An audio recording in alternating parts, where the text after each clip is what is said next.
Hello everyone, how are you? Welcome back to Ananta Studies. Today I am going to teach you Hindi class 7 chapter number 2 दादी माँ questions answers. बच्चों chapter मैंने पहले ही करा दिया है। बच्चों आप लोगों को 4 to 10 हिंदी का प्लेलिस्ट मिलेगा मेरे चैनल पर, तो देखना चाहते हैं तो जाकर देख सकते हैं। वीडियो पसंद आए तो लाइक कीजिए, शेयर कीजिए और मेरे चैनल को सब्सक्राइब कीजिए। तो बच्चों चलिए आज का हम लोग क्वेश्चन आंसर देखते हैं। तो देखिए बच्चों, कहानी से क्वेश्चन नंबर 1, लेखक को अपनी दादी माँ के याद के साथ साथ बचपन की और किन किन बातों की याद आ जाती है। तो देखिए बच्चों, लेखक को अपनी दादी माँ की याद तो हमेशा आती थी और उनके साथ साथ बचपन की सभी यादें उभर जाती थी। जैसे उनके बचपन की यादें गंधपूर्ण झाग में नहाना, झाग वाले जलाशयों में कूदना, बीमार होने पर दादी का दिन रात सेवा करना, किशन भैया का शादी पर औरतों द्वारा गाए जाने वाले गीत, शादी के रस्मों में के समय चादर ओढ़कर सोना और पकड़े जाना, रामी चाची की घटना आदि याद आ जाती है। तो बच्चों आप लोग चैप्टर वाला वीडियो देखिएगा तो सारी बातें आप लोग क्लियर हो जाएगा। तो जाकर चैप्टर वाला वीडियो देखिए।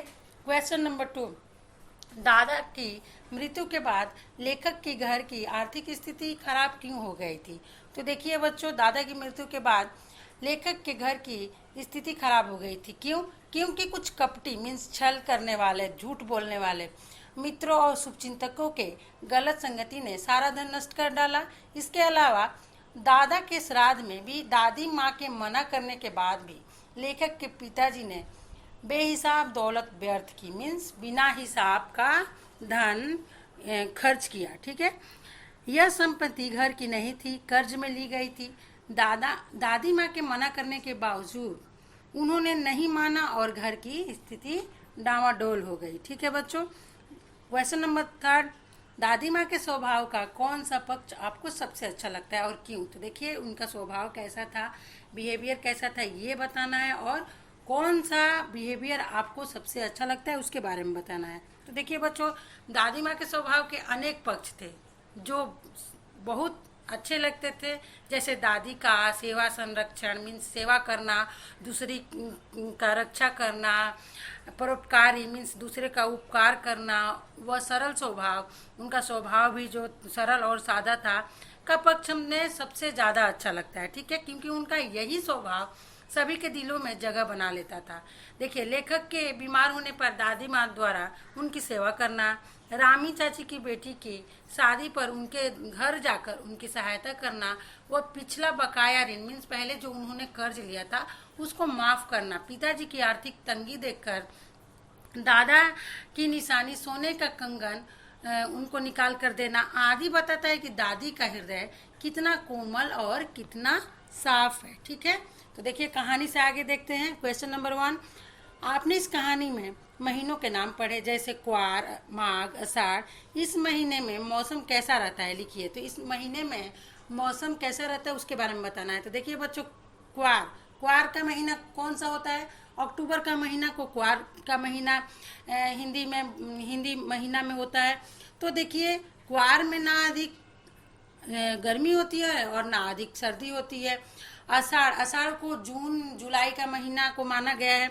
तो उस समय ना भयानक गर्मी और कभी कभी कुछ वर्षा हो जाती है। और माघ जनवरी का महीना है तो उस समय अत्यधिक सर्दी होती है, कड़ाके की सर्दी जनवरी महीना में होती है। ठीक है बच्चों। क्वेश्चन नंबर 2, अपने अपने मौसम की अपनी अपनी बातें होती है। लेखक के इस कथन के अनुसार यह बताइए कि किस मौसम में कौन कौन सी चीज़ें विशेष रूप से मिलती है। तो देखिए बच्चों, मौसम 4 प्रकार के होते हैं। सर्दी, उसके तुरंत बाद बसंत आ जाता है, फिर गर्मी और फिर बरसात। तो देखिए सर्दी के मौसम में तो अत्यधिक ठंड होती है तो लोग गर्म चीज़ खाना और पीना पसंद करते हैं। तो फलों में सेब, अमरूद, केले, अंगूर और सब्जियों में पालक, बथुआ, सरसों, मटर, फूल गोभी और मूली बहुत अच्छी अच्छी सब्जियां ठंड में मिलती है। और उस समय मौसम इतना ठंडा होता है कि खाना का पाचन भी अच्छे से होता है। बसंत ऋतु, बसंत का मौसम बहुत सुहावना होता है, ना उस समय अधिक गर्मी होती है और ना ही सर्दी होती है। और फलों में उस समय सेब, गाजर, बेर और सब्जियों में वही मिलते हैं जो ठंड के मौसम में मिलता है, क्योंकि ठंड के तुरंत बाद ही बसंत आ जाता है। गर्मी के मौसम में बहुत गर्मी होती है तो लोग ठंडा चीज़ खाना पसंद करते हैं और ठंडा ही पीना पसंद करते हैं। तो उस समय के फल हैं आम, लीची, खरबूज, तरबूज, खीरा, ककड़ी, अंगूर जैसे फल पाए जाते हैं। और सब्जियों में भिंडी, टिंडा, कटहल, पटल, नेनुआ, ये सब सब्जियां पाई जाती है। बरसात के मौसम में अत्यधिक वर्षा होती है। फलों में कई प्रकार के जैसे आम मिल जाता है, उस समय आलू बुखारा मिल जाता है, सेब तो हर मौसम में मिलता है, अंगूर मिल जाता है। इसके अलावा सब्जियों में बैंगन, करेला, परवल आदि पाया जाता है। ठीक है बच्चों, चलिए अनुमान और कल्पना से देखते हैं। इस कहानी में कई बार ऋण लेने की बात आपने पढ़ी। अनुमान लगाए कि किन किन पारिवारिक परिस्थितियों में गांव के लोगों को ऋण लेना पड़ता होगा और यह ऋण उन्हें कहाँ से मिलता है। अपने बड़ों से बातचीत कीजिए और पता लगाइए। ठीक है, तो इसके विषय में आप लोगों को पता लगाना है, पता लगा कर लिखना है। तो देखिए बच्चों, गांव के लोग की आर्थिक स्थिति से हमेशा परेशान रहते हैं। क्यों? क्योंकि उनका आधार है कृषि के आधार पर ही वो अपना जीवन बसर करते हैं, जीवन जीते हैं। अपना उनका रोजगार वही है, कृषि करना और अपने घर का खर्च चलाना। तो कई बार ऐसी परिस्थितियां आ जाती हैं जब लोग ऋण लेते हैं। लोग शादी विवाह के खर्च के लिए, मकान बनवाने के लिए ऋण लेते हैं, बच्चों की फीस जमा करने के लिए, फसलों की बुआई के लिए भी उनको ऋण लेना पड़ता है, बच्चों की पढ़ाई के लिए, पशु खरीदने तक के लिए उनको ऋण लेना पड़ता है। किसी पारिवारिक सदस्य की अगर मृत्यु हो गई तो उनके अंतिम संस्कार के लिए भी प्राय लोग ऋण लिया करते हैं। तो देखिए बच्चों, यह ऋण कहाँ से मिलता है उनको? तो उन्हें यह ऋण गांव के जमींदार और साहूकारों से मिलता है। इसके अलावा सहकारी बैंक, सरकार के विभागों, डाकघर से तथा अब सरकारी समितियों से भी ऋण मिलने लगा है। ठीक है। क्वेश्चन नंबर 2, घर पर होने वाले उत्सव महोत्सव में बच्चे क्या क्या करते हैं? अपने और अपने मित्र के अनुभव के आधार पर लिखिए। तो ये आप लोगों को अनुभव करना है। हर त्यौहार में हम लोग अलग अलग एक्टिविटी करते हैं, अलग अलग पकवान खाते हैं, नए नए कपड़े पहनते हैं। तो ये तो आप लोग को अपने से अनुभव लिखना है। लेकिन थोड़ा सा मैं यहाँ पर बता देती हूँ। घर पर होने वाले उत्सव महोत्सव में बच्चे नए नए कपड़े पहनते हैं, नाना प्रकार के व्यंजन मीन्स पकवान का आनंद लेते हैं, नाच गाना होता है और अपने रिश्तेदार से मिलने जाते हैं। रिश्तेदार भी हम लोगों के पास मिलने आते हैं। इस प्रकार उस टाइम हम लोग महोत्सव पे बहुत मस्ती करते हैं। इस प्रकार से आप लोग लिख सकते हैं। ठीक है, चलिए हम भाषा के बाद थोड़ा सा ग्रामर देख लेते हैं। नीचे दी गई पंक्तियों पर ध्यान दीजिए। जरा सी कठिनाई पड़ते हैं। जरा सी मीन्स यहाँ पर समानता, बराबरी बताया जा रहा है। अनमना सा हो जाता है मीन्स अनमना सा, कैसा मन हो जाता है लेखक का? अनमना सा मीन्स सैड सा हो जाता है।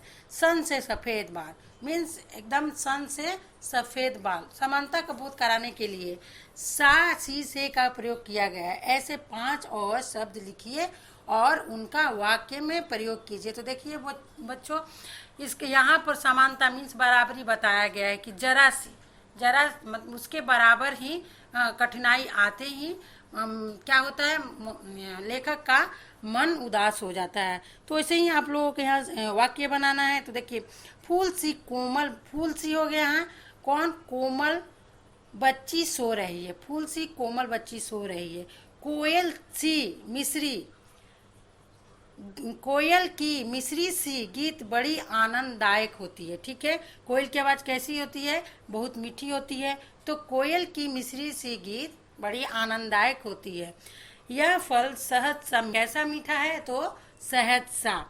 वह पत्थर सा कठोर है। वो कैसा कठोर है? पत्थर सा। तो मीन्स समानता बताया जा रहा है यहाँ पर। बच्चे का गाल सेव सा लाल है। उसकी आवाज़ कोयल सी मीठी है। ठीक है, इस प्रकार से आप लोग और सेंटेंस वाक्य लिख सकते हैं अपने से बना के। देखिए नेक्स्ट देखते हैं। कहानी में छू छू कर ज्वर का अनुमान करती, पूछ पूछ कर घर वालों को परेशान कर देती। जैसे वाक्य आए हैं, देखिए छू छू कर मीन्स जोर पड़ रहा है यहाँ पर। पूछ पूछ कर, यहाँ भी जोर पड़ रहा है। किसी क्रिया को जोर देकर कहने के लिए एक से अधिक बार एक ही शब्द को बोला जाना क्या हो जाता है? एक ही शब्द को दोहराना, क्रिया पर जोर देना। जैसे उन्हें ढूंढ ढूंढ कर देख लिया। इस प्रकार के 5 वाक्य आप लोगों को बनाना है। ठीक है, तो चलिए देखते हैं। मैंने उसको बार बार मना किया, मीन्स जोर दिया गया कि मैंने मना किया, ऐसे यहाँ पर सेंस निकल के आ रहा है। पता नहीं क्यों वह जोर जोर से चिल्ला रही थी। पुलिस ने चोर को मार मार कर अधमरा कर दिया, मीन्स जोर देना है उस शब्द पे। सड़क किनारे दूर दूर तक कोई न दिखा, उसने अपना काम जल्दी जल्दी समाप्त कर लिया। इस प्रकार से आप लोग वाक्य बना सकते हैं। चलिए नेक्स्ट देखते हैं। बोलचाल में प्रयोग होने वाले शब्द और वाक्य दादी माँ कहानी में है। इन शब्दों और वाक्यांशों से पता चलता है कि यह कहानी किसी विशेष क्षेत्र से संबंधित है। ऐसे शब्दों और वाक्यों में क्षेत्रीय बोलचाल की खूबियाँ होती हैं। उदाहरण के लिए निकसार, चूड़ा आदि शब्दों को देखा जा सकता है। इन शब्दों को का अलग ढंग से होता है, जैसे चिड़ा को चिड़वा, पोहा, और इसी तरह छौंका को छौंक, तड़का भी कहा जाता है। निकसार का शब्द निकास शब्द हो सकता है। इस प्रकार के 10 शब्दों को बोलचाल में उपयोग होने वाले भाषा बोली में एकत्र कीजिए और कक्षा में बोलिए। तो देखिए बच्चों, इस तरह का शब्द आप लोगों को लिखना है कि एक ही शब्द को बहुत तरह से बोला जाता है। जैसे मिट्टी को माटी, मट्टी, घासलेट को मिट्टी का तेल, घना को अधिक, प्यार को दुलार भी बोल सकते हैं, घड़ा को मटका गगरी बोलते हैं, कृष्ण को किशन भी बोलते हैं। इस प्रकार से आप लोग, जैसे बलराम को दाऊ भी बोलते हैं। तो आप लोग ऐसे बहुत सारे शब्द हैं जिसको आप लोग लिख सकते हैं। तो बच्चों, आज का क्वेश्चन आंसर यहीं फिनिश होता है। मिलते हैं नेक्स्ट चैप्टर के साथ। वीडियो पसंद आए तो लाइक कीजिए, शेयर कीजिए और मेरे चैनल को सब्सक्राइब कीजिए। तब तक के लिए बाय बाय।